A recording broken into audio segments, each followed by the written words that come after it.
আর ইয়ার আজকে আমার বার্থডে কিন্তু কেউ কিছু আমাকে গিফট করলো না। হ্যাঁ, এটা আবার কি পড়ে রয়েছে? হ্যাঁ, আরে এখানে তো অনেকগুলো জেলি। আরে এখানে আবার কি লেখা আছে? এগুলো হচ্ছে জাদুর জেলি, এগুলো যাকে খাওয়াবে সেই তোমার গোলাম হয়ে যাবে। আজকে তো অনেক মজা হবে। আমান, চিকু দেখ, মোটু তো আবার এসে পড়েছে। আর আজকে তো ওকে অনেক মজা দেখাতে হবে। আরে এক কাজ করে এই জেলি চিকুকে খাইয়ে দিই, এরপর তো হয়ে যাবে আমার গোলাম, এরপর অনেক মজা হবে।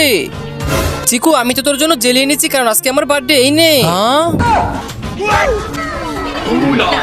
এই মোটু, আমাদেরকেও দে না। আবে এই গরিব, তোদের জেলি কারো কোনো প্রয়োজন নেই, চল বের হয়ে যা বলছে এখান থেকে। হ্যাঁ, ও তো আমাদেরকে গরিব বলেছে, ওকে তো আমি থাকতে তোরা মোটুর গায়ে একটা টুকা দিতে পারবি না। আরে তুই গোলাম হয়ে গেলি নাকি? আরে আরে স্যার এসে পড়েছে।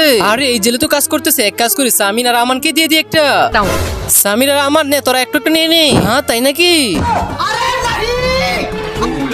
চলো বাচ্চারা, তোমরা তোমাদের হোমওয়ার্ক নিয়ে আসো। চলো মোটু, তুমি তোমার হোমওয়ার্ক নিয়ে আসো। এরপর কি হয়েছিল সেটি দেখার আগে তুমি যদি তোমার মা বাবাকে মন থেকে ভালোবাসো তাহলে ভিডিওতে লাইক করে নিচে থাকা সাদা কালো সাবস্ক্রাইব বাটনে টিপ দিয়ে সাবস্ক্রাইব করে দাও। আর তুমি যদি লাইক সাবস্ক্রাইব না করো তাহলে ভাববো তুমি তোমার মা বাবাকে একটু ভালোবাসো না। আর কমেন্টে মা বাবা লিখে যাও। কিন্তু স্যার আজকে তো আমার বার্থডে হয়েছে, তো কি হয়েছে? হোমওয়ার্ক নিয়ে আসো এদিকে। যদি না আনো তাহলে কান ধরে উঠে বসো। স্যার আমরা থাকা অবস্থায় মোটু কানে ধরবে না। তার মানে আরে কি হচ্ছে? আরে এ তো আমার জাদুর ক্যান্ডির পাওয়ার।